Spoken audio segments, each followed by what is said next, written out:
Why is it that we lose most of our automotive technicians in the first 6 to 12 months of entry-level employment? A lot of people tend to think that we're losing the technicians that have been in the game for a long time. They're leaving for other industries. They're saying, I'm out of automotive. And to some degree, that's true, but that's not the vast majority. What we're seeing in the industry right now is a bunch of senior technicians and a bunch of junior technicians, but there's not much going on in between. This is very dangerous for us because eventually those senior technicians are going to go away, and then those junior technicians are going to be making it to that middle section, and we won't have those senior technicians anymore. And we need those senior technicians to teach the trade to the junior technicians. That's why the technician shortage is so crazy. But while we're losing those senior technicians to retirement and operational turnover, and we don't have those middle people to replace it, we're also losing the junior technicians in droves. This is where we're really losing the most amount of people in this technician shortage, which is right about 800,000 strong. So why are we losing junior technicians more than anybody else? Well, there's a lot of factors at play. First of all, pay is extremely low. I can go make at Wendy's what I can make changing oil at a dealership for the most part right now. On top of that, tools are rather expensive.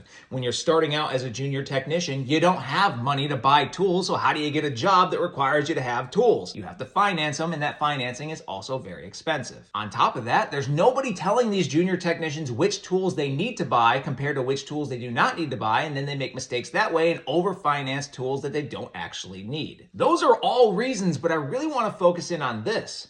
Culture. There is such a thing called gatekeeping in the automotive industry.